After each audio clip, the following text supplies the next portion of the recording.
Hello friends, and welcome to the Hanged Man in the Moon. If this is your first time here, welcome. Thank you for coming. I'm pleased to meet you. If you've been here before, thank you for returning. I'm truly honored. Friends, if you are a returning visitor, you're probably asking yourself, what the heck is wrong with his voice? Well friends, I've just got to tell you, I've been sick for the last few days, and I've been putting off recording this video, hoping that my apparatus, my voice would come back.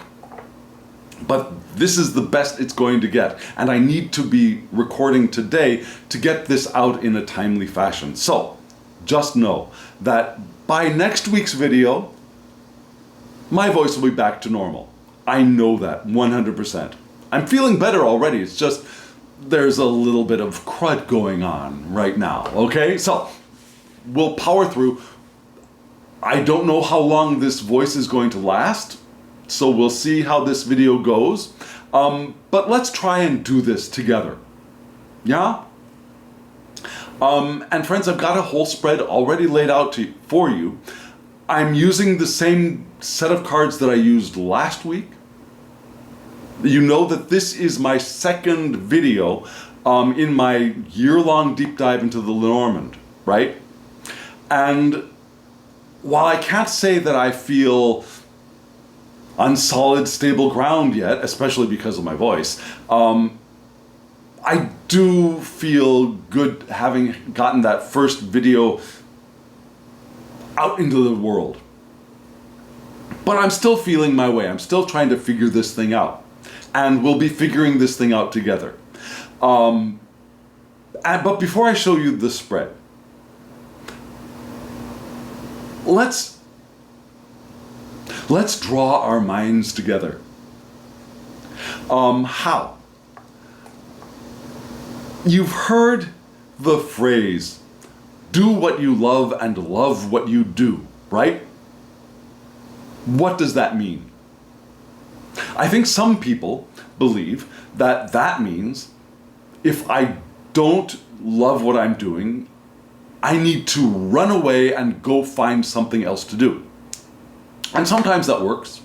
I'm not saying that doesn't. But I don't think that is what that phrase is really telling us. It's not telling us to quit and find something new, necessarily. At least not as a one and done deal. Why? I don't know if you've ever noticed this, but if you hate your job, and so you quit your job, and you run and find a new job, a lot of the time you'll discover that what you hated in your previous job, you'll find a lot of those similar things in your next job. Or it works the same thing for a relationship, right? Have you had a relationship that didn't work out?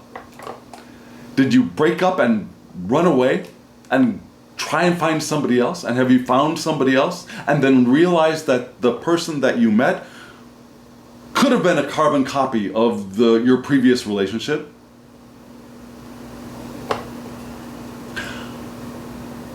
A lot of the time when we stop abruptly doing what we are doing because we don't like it and we run away, we end up running right into basically the same situation again. So that's not what that phrase, do what you love and love what you do, is telling us. It's not telling us to quit. Just quit. Throw up your hands, leave. It's telling us to find a way to discover loving the thing that we are doing. And therefore, you will begin to do the thing that you love. Let me give you an example. For me, I teach English at a university. Now, this is just an example. This is not the truth. Yeah? Just an example. So, maybe I don't like my university. Maybe I don't like my students. Maybe I don't like the subject I'm teaching. Now those three things, it could be just one of those, or it could be a combination of two or all three. Now this is not the truth, but if I hated all three things, for example, I hated my students, I hate the university, I hate the subject I'm teaching, what do? Do I quit and go and run away to something else? No. What I want to do is reflect, right? I'm saying I hate my students. Is that the truth? Do I hate all of my students? For example, if I had, pick a number, 100. If I had 100 students, do I hate 100 of them? Or are there one or two that I like? Or is the number that I hate around half? Or are there just a few students in that group of 100 that are really irritating, and that's coloring the entire experience of all my students? I'm sure as a teacher, I would be able to find a few, if not many, of the students of those 100, the imaginary students, that I could relate with, that I could communicate with, that I could develop a relationship with, an appropriate relationship with, right?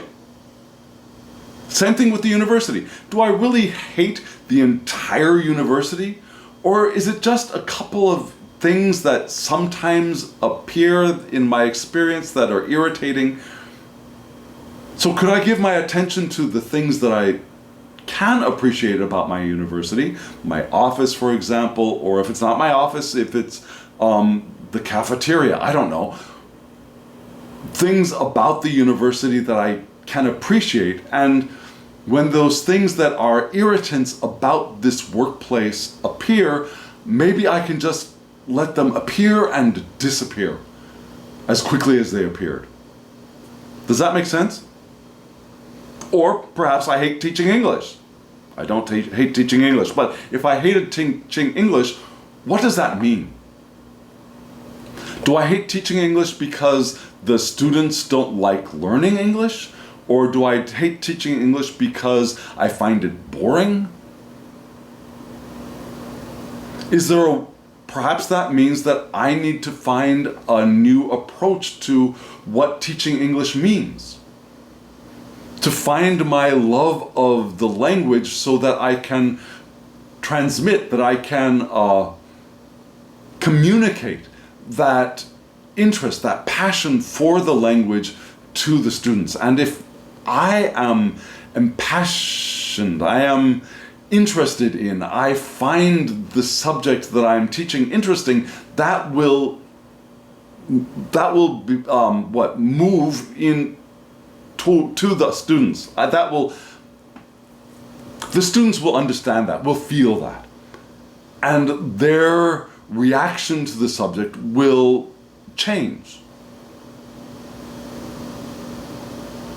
Now, after I've done all of that work, I might still realize that, yes, I like teaching English. I found my way, my purpose in teaching English. I've found my enjoyment of most of my students. And I appreciate the university for having given me this job and for the things that I can appreciate about it. I might still realize that, and yet this is not the best fit, and I can look for a place that might be the best fit. After I've realized the things that I love, I can look for those things that I love in another place. Right? That makes sense? That's a way of evolving in the work that we're doing. doing what we love and loving what we do. And then when we do that work, we'll have a much better chance of finding the place if it isn't where we are now. And we might realize that we are in the right place. But if we're not, we will have a much better chance of finding that place after we've done the work. That makes sense, yes? So friends, I think that's what this spread is pointing us towards. And I might be wrong, because we're going to read this spread together. And as we read this together, I might change my understanding of what these cards are saying to us. I'm not going in with a predetermined reading of this spread. We're going to explore it together. So friends, what am I going to do? I will show you the spread. We'll talk about the spread in general, the pieces, the decks, and then we'll start reading the two major chunks of the spread. Are you all ready? Well, strap in, because here we go. Here's the spread for this week.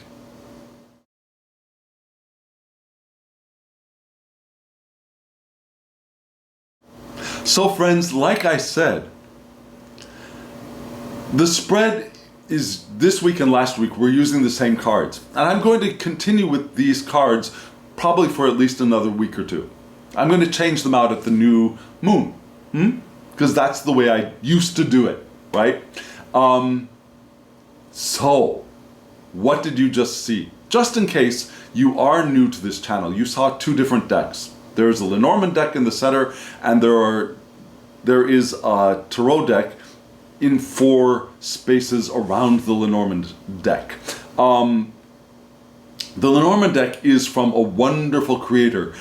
She calls her shop the Cartomancer at Big Cartel. And there will be a link to this deck in the description box below. It's a wonderful deck. It's the Game of Hope, which is, I think, the oldest extant Lenormand deck that we have from Germany.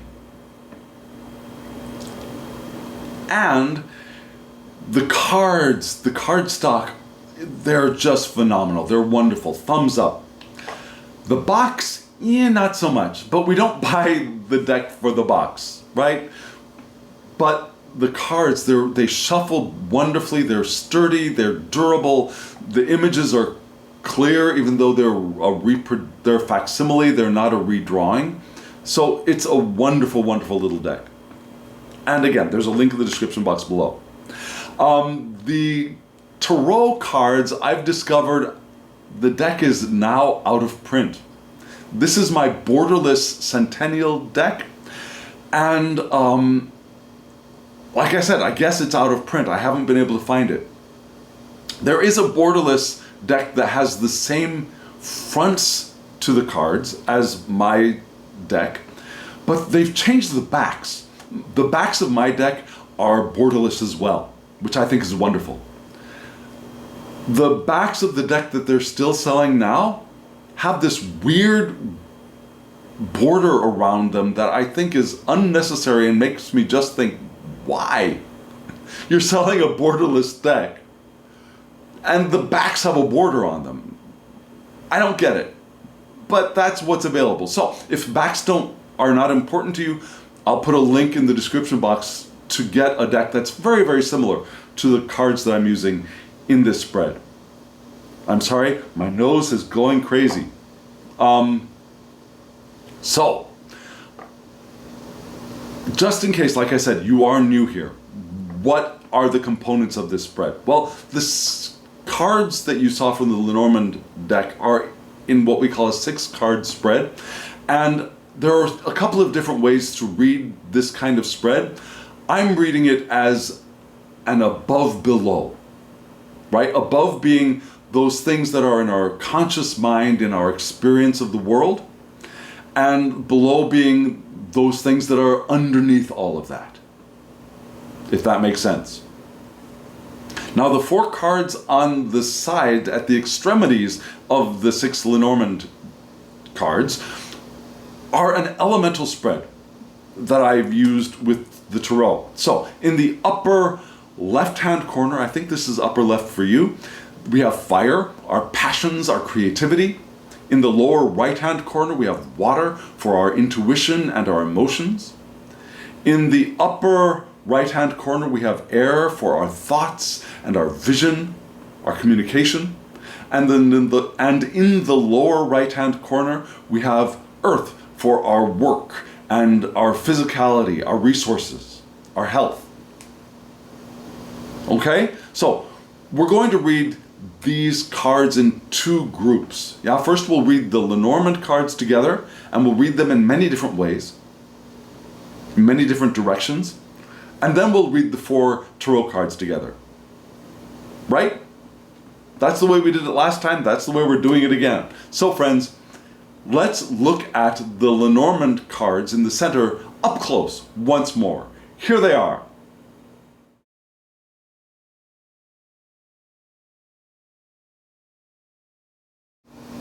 You saw the spread we had from left to right, I think is the direction that you're seeing them. Yeah, from left to right we had the house, the moon, and the snake above. And then below we had the ship, the fish, and the ring. Now when we look at a Lenormand spread, we want to take a quick snapshot, a quick scan of how positive and how negative the spread is, right? Because each one of the cards leans in one direction or another. There are some that are positive, there are some that are negative, and there are some that are neutral, neutral positive, or neutral negative, right? So what do we have? We have, on the top we have 2 neutral positive and 1 neutral negative on the top. We have 2 neutral positive and 1 positive on the bottom. So overall, this spread leans positive, but there are some, it's a little bit of a mixed bag, right? And we'll start off with the top row. What is in our conscious mind? What is in our experience of the world coming in the following week? Because that's the question I ask every week. How can we live our lives more intentionally in the coming week? Well, this is where our mind would be best placed. Yeah? Start off with the house. The house, what is that? The house, that is our home, our actual physical living space. It's our direct environment, the environment that we inhabit. Sometimes it can be our privacy. Yeah, it's the place where we find our safe space. It could actually be the monetary aspects of like real estate, property. It could be our home ground, yeah, where we feel stable, where we feel secure, where we feel like our home base. You know what I'm saying, right? I don't need to explain that more. Now, as a person, the home can be a kind older man. I don't think that's where this card is pointing towards. A family man, a house husband, maybe. Why? Well, because this card is associated with the King of Hearts. So that's why we get the idea of, if it's a person, it might be a house husband or an older kind man, a father figure, right? A home guy. But what I get from this right now is our home base, our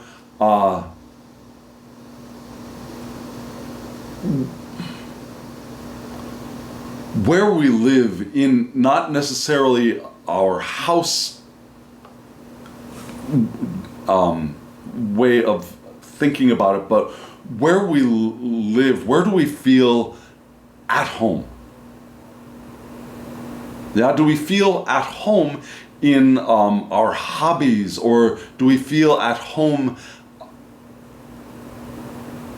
socializing with other people? Yeah, maybe that's our home base. That's where we feel the most grounded, the most secure. Does that make sense? Not that our homes are actually living spaces are necessarily unsafe places, but sometimes, for some of us, the home is just the place we sleep.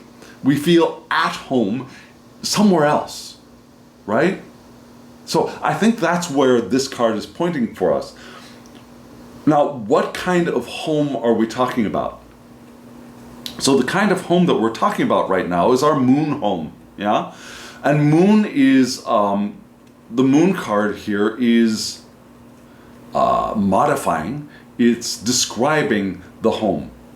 So the moon is the card of intuition and emotion, our dream life.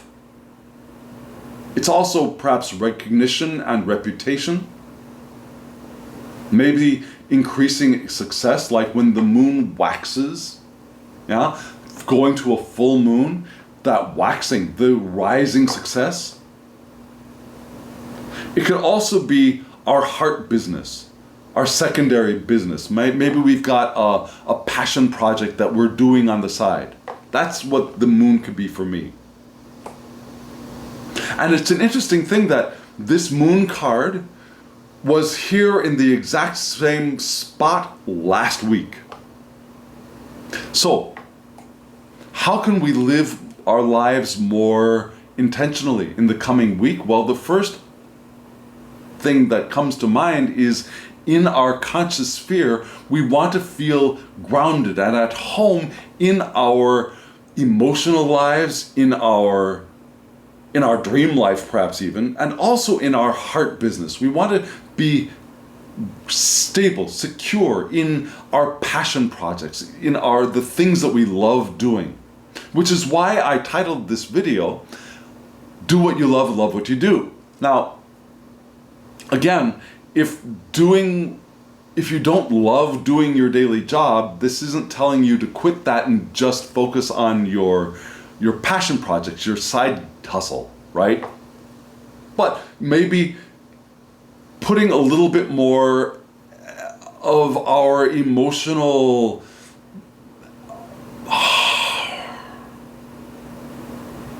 giving more attention to our sense of stability in and our feeling of security in our heart business, our passion projects.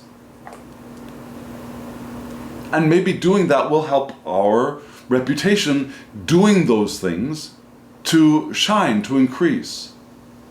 While that should not be the end goal of things, we're not doing it for the increase of reputation, it might be a side benefit, right? And then the next card that we have is a problematic card. So we want to feel the stability and the security, the groundedness, the home feeling of our emotions and our heart business, our passion projects. And then this card, which for some people is just a net negative. But the snake can be read differently by different schools and different people. For me, the snake can be both neutral and negative. On the neutral side, it could be knowledge. It can be intelligence. It can be a winding path, right? It might be something that we have to wait for because the path is not a straight and quick one. It takes time. It's circuitous, right?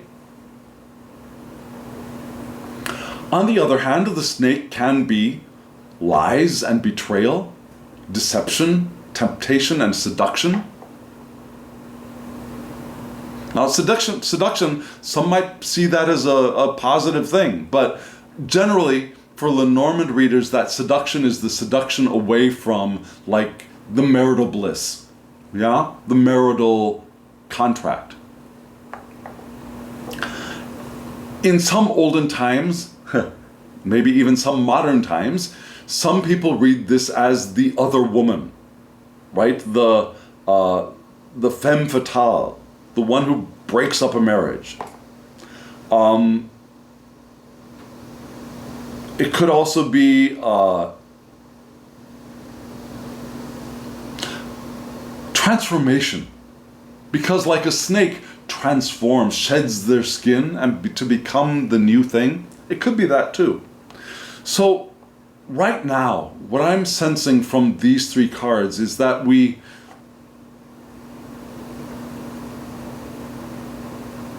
are grounded in and feel secure in our passion projects, in our creative endeavor, our creative side hustles, our creative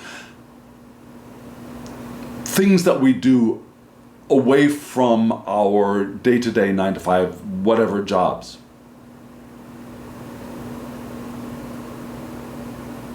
And that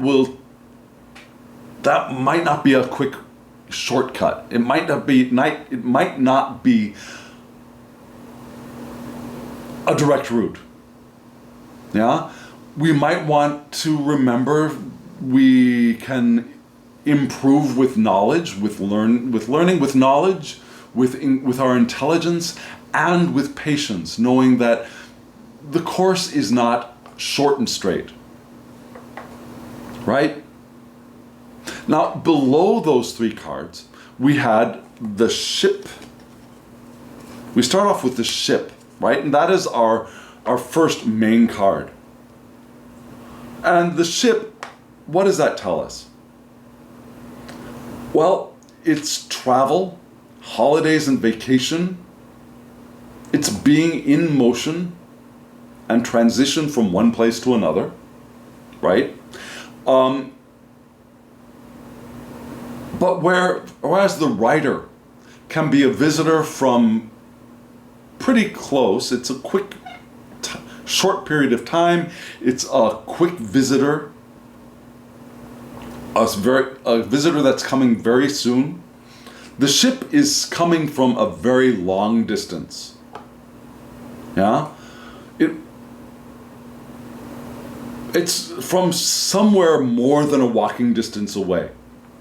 And a walking distance, not as in a walking distance of modern day Los Angeles, for example, where walking from one end of the block to another end of the block would be asking too much, right? In the old sense, in the sense of maybe even before the invention of the automobile, yeah? Walking distance of walking within the time period of several hours or maybe even a day, yeah? Coming from quite a distance. It can actually be a motor vehicle, which is something interesting, but I don't think that applies here. It can be a longing and a nostalgia for something that is long past. If it's a person, it could be a foreigner, a business person maybe, a free spirit. It could be crossing over, it could be a soul's journey as well.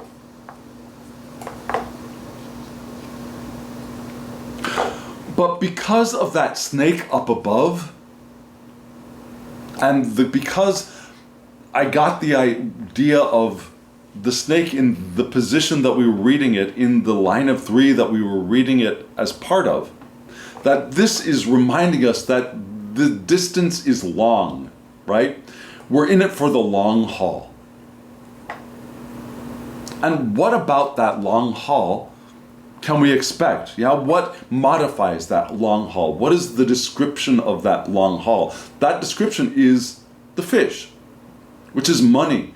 It's resources. It's financial resources, for example. It's abundance. Now, it can also be water. Yeah, fish swim in water, right? So it could be the soul, or our emotions, our intuition, our unconscious, maybe even. Especially if it's near the moon or the snake. And it's very near the moon or the snake here, so it could be that. It could be that this card is pointing to our emotional life and our soul journey. But right now, we're not looking at it as next to the moon or the snake. We're looking at it as part of the ship, right? So as it modifies the ship, I think we're talking about this is a long journey, journey that is in motion, but not a quick one, but with increase in abundance, with increase in resources, with increase in maybe even money, right? So this is a journey of increase. Which leads to what? It leads to the ring, which is the most positive card in this entire spread. It is just a plain, full-on positive card. Excuse me. The ring symbolizes long agreements, like a marriage agreement, right? The wedding band. It's also stability. It's relationship. It can be cyclical things, kind of like the wheel of life in the tarot. But here, I don't see that as being the case. I see this being more in the sense of stability and long-term agreements. So what are the relationships? Where is there a partnering that's happening here? Well, there could be a partnering that is coming for us. We might find some partnering in that passion project, in that side hustle that we love. Yeah? So the bottom, what's going on beneath the surface is that we're on a long journey towards abundance that will include some strong relationships, some strong, maybe even a contract. Maybe even a contract, or maybe a partnership of some sort. Does that make sense? So friends, now what do we do? So there are a couple of more ways to read these 6 cards, right? We read the vertical, and then we read the, I call them V's. We'll get to that in just a moment, but let's look at the vertical. So on the left, right? On the left, we have the house and the ship. So what is the supporting information? Well, the house and the ship. They're both stable things. Well, I'm sorry, no. They're not both stable things. But they're both enduring things. Yeah? The house plus the ship. Our environment. Where we feel secure. That might be in transition. And it might include a little bit of nostalgia for the days gone by. I'm not sure that that's going to be helpful for us. Because we're on a journey. And that journey is probably going to... It's going to make maybe feel like our home is moving. Does that make sense? Where we have felt grounded and secure before might be changing into somewhere new. And it's not going to be a radical shift. It's going to be one that takes time, but there is a shift that we're feeling here. Yeah?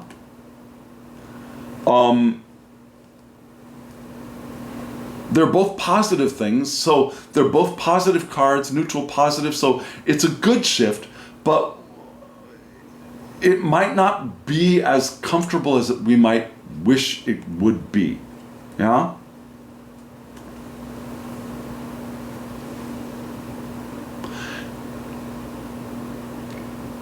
Making deliberate, selective choices of where we place our attention is going to be important. We can focus on the stuff that we're leaving behind and missing them and standing in our own way, or we can focus on the things that we appreciate for what is appearing in our lives. Does that make sense? And the next set of two cards is what? Are what? My voice is going away. The next two cards are this, the moon and the fish. So this is where I was talking about when the moon hits the fish, right? The moon, our emotions, our intuition, and the fish, when near the moon, can be about water, our soul, our emotions. And they're both neutral positive cards. So our emotional lives are important in this journey that we're talking about. Yeah? Loving what we do. That emotional component is so important in this next week. It's going to be what will be our guide. Where sometimes the star is our guide, in Lenormand, in Tarot as well. Right now, our emotion is our guide. Our love is our guide. And I think that is really strongly emphasized in these two cards together. Yeah? And maybe even our dream life. Maybe we should also be noticing and more particularly aware of content that comes from our unconscious in perhaps our dreams or through our intuition. Now being open to following our intuition in a space of love, being open to receiving information through our dreams in a space of love will be very helpful for us now. And then the next two cards we got were the snake and the ring.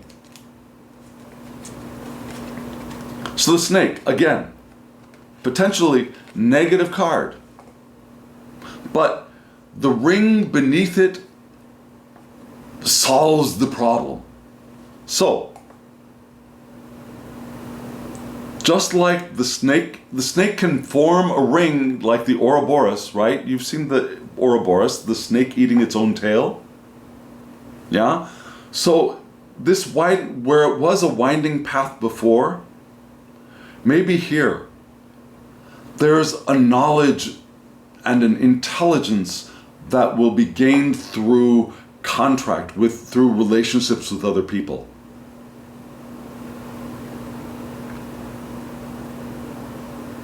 We might have to wait for something, right? We might have to wait for it to happen, but we're moving in the direction of opening up to a partnership within that heart, that passion project space, that heart business, that side gig space that will be of great benefit to us.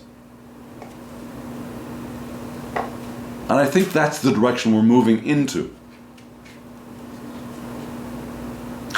Now we're going to read the two V's. And what I mean V, I mean upper left-hand corner, lower center, upper right-hand corner, and then lower right-hand corner, upper center, lower left-hand corner. I'm sorry, that was probably backwards. Let me try that again. Upper left-hand, lower center, upper right-hand corner, lower left-hand corner, upper center, lower right-hand corner. That's correct. So, we're going to start off with the one that starts in the upper left-hand corner, which was the three that combine the house, the fish, and the snake. The house, the fish, and the troublesome snake. So what do we get here from these three cards? The house, the fish, and the snake. Well, again, our home, our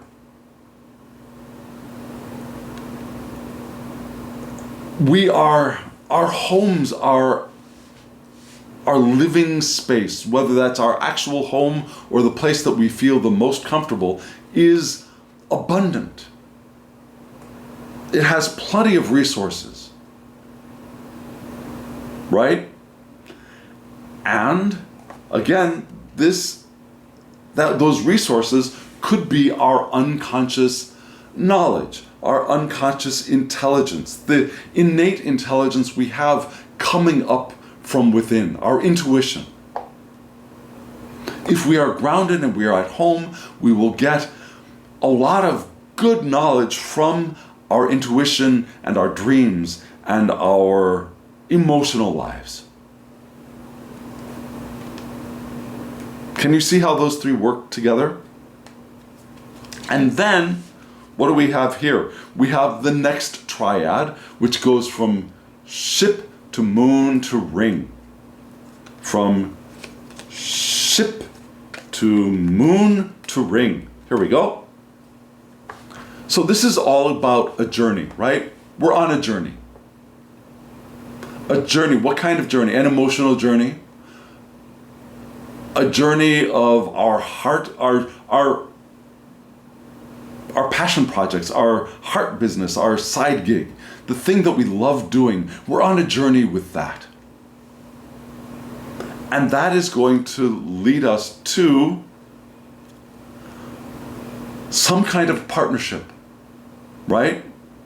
The journey through the transition that we're experiencing in our side hustle, our passion projects, is going to lead to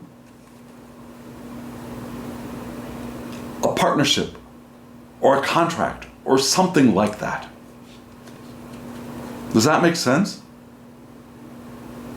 Now there's one more thing we want to add to this reading before we move on to the tarot cards. And that is, we add the 2 rows of playing cards on the decks. So for example, the house is the King of Hearts, the moon is the 8 of Hearts, the snake is the Queen of Clubs, right? Right? The Queen of Clubs, yes. So that is what? That is, sorry, the voice is going. That is 13 plus 8 plus 12. Queens are 12s, kings are 13, right? So that gives us 33, which gives us the key. The key is a Lenormand card. And then the bottom row, we have the 10 of, what is it, the ship? The ship is 10 of spades. The fish is the King of Clubs. Yes, the King of Diamonds. And the ring is the Ace of Clubs. Okay, so we've got Ace 1, King 13, and Ship 10, which gives us 24, which is the heart. 2 very positive cards. So when we look at those 2 rows, we get the key plus the heart. So the key, success, certainty, the positive yes answer. It will be this way. It's like an exclamation point. The answer, the key, is our heart, which is the heart card, card 24, which is love, but it's also loving doing things. So the answer is doing what we love, loving what we do, which is another reason why I chose the title for this video, Do What You Love and Love What You Do. right? It's because of when we add these two lines up, that's what we get. Yes, the answer is do what we love. Love what we do. That makes sense, yes? So we're going to look at the 4 tarot cards right now, and I'm going to get something to drink. Be right back with you. Here are the cards.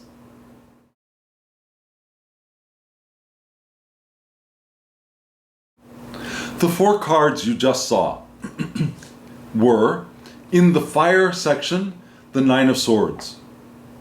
In the water section, the Page of Wands. In the air section, let's see, so fire, water, air. Right, in the air section, I'm trying to make sure that you're seeing the right side of that my hand is in the correct side of the screen. Yeah? In the air section, we had the Ace of Pentacles, and then in the earth section, we had the Hierophant. Right? And I'm reading these with elemental dignities, which means that some elements are going to be at home in their spot, some elements are going to be in conflict with their spot. And we're going to see a lot of conflict here. But in the first one, unfortunately, there is not much conflict in this card. Why do I say unfortunately? Because this is not a very happy card. So in our passion, our creativity, we've got a lot of anxiety. The 9 of Swords is anxiety, worry, and fear. It could be insomnia, having nightmares, being troubled by things. It could also be depression or feeling haunted or grieving over something in the past. But right now, I'm leaning more in the direction of anxiety, worry, and fear. And this is an air card in a fire space, and those fire and air build each other up. So our anxieties are being built up in our creative air space, which is not a good sign since we're talking about our side hustle, our passion projects. Our passion is being disturbed by our worries and our fears and our anxieties. Perhaps even whether we're aware of it or not. And that will that's why we want to be really aware of our emotional lives. We want to feel grounded and stable in our hearts, because this is a strong possibility. And interestingly, when we move down into the water, I'd like to pair fire and water because they're in opposite directions of one spectrum. They're ill-dignified, and in the water spot we had the Page of Wands. Fire. Fire in water is unhappy. So maybe because of those fears and those anxieties, who is the Page of Wands? Our inspiration, our discovery of our limitless potential, our feeling of being a free spirit, motivated and energetic, that youthful energy of, this is new, I love this, yeah?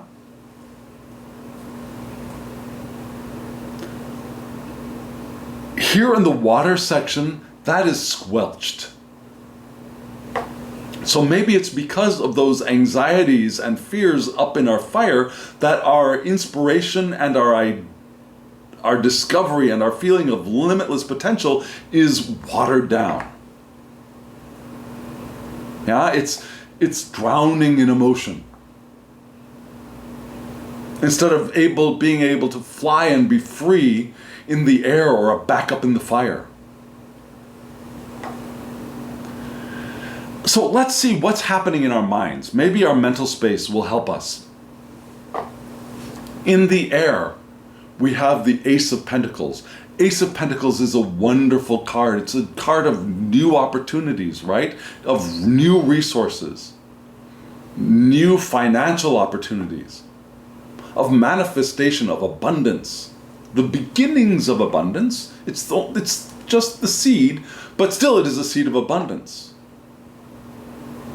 That's maybe a small financial gain, but this is in the air, and just like fire and water are ill-dignified, but they're on one spectrum, air and earth are on the other spectrum, the other axis, with air and earth being ill-dignified. And so this card in the air is ill-dignified. Yeah? So the financial opportunity, the career opportunity, the ability to manifest right now is just a concept. It's not real. It's not grounded. There's maybe a hopefulness, a wishing of it, but it's not manifested, right? It's all up in there in the air. We can imagine it, but perhaps because our passion is weighed down by negative thoughts, and so our inspiration is watered down by our emotions, and here our opportunities are not grounded, but are only conceptual.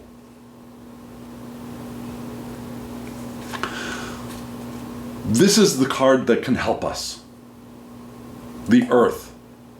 Now in the Earth we have the Hierophant.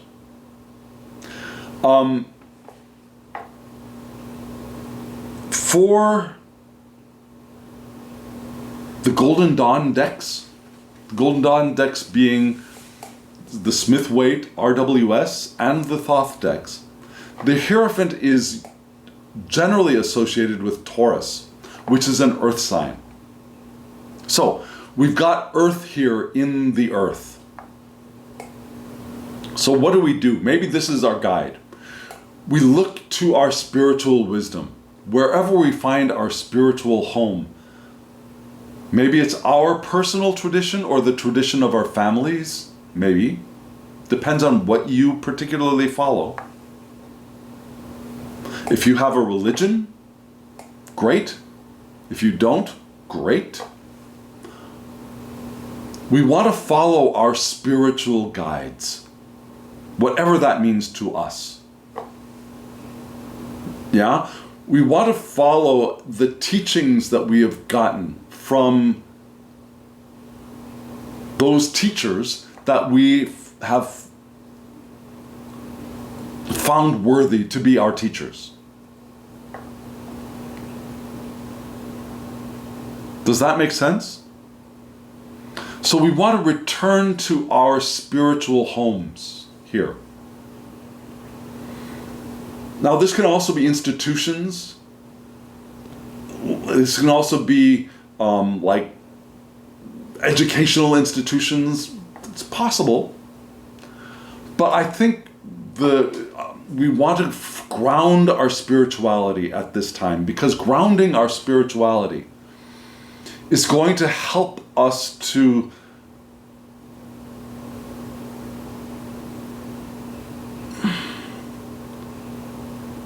move past the anxieties that are tormenting our passions, which will help us to bring our fire out of this drowning position in our emotions, right? Which will help us to ground those new opportunities into reality. So this is our solution card, I believe. We want to reach back into our tradition. That doesn't mean to go back in time. Yeah? We want to bring that spiritual home that we feel forward and ground ourselves spiritually. That will help us with our passion projects, with our side hustles, with those things that we love doing. That will be of great benefit for us in the long run. Does that make sense? I hope it makes sense. I'm trying to, my mind, you notice, has little glitches, right? Because I'm still trying to work past this little health challenge. But I hope it does make sense. If it does, let me know in the comments below. If it does not, let me know in the comments below. Maybe we can work through this together. If you have a different way of reading what you just saw, let me know in the comments below. Did you see something different in those cards? I'm very willing, interested, and able to learn from you as well. So friends, here we are. Here's the end of the video. And I want to thank you. Thank you for doing all those things that you do, for hitting the thumbs up button, for subscribing to the channel. You're a blessing to me and other people as well. Thank you for leaving comments. And if you want a reading from me, my email address is below. Shoot me an email to thehangedmaninthemoon@gmail.com and we'll get you a reading. And friends, now, as always, I wish you love, joy, well-being, and pure awareness. Thank you.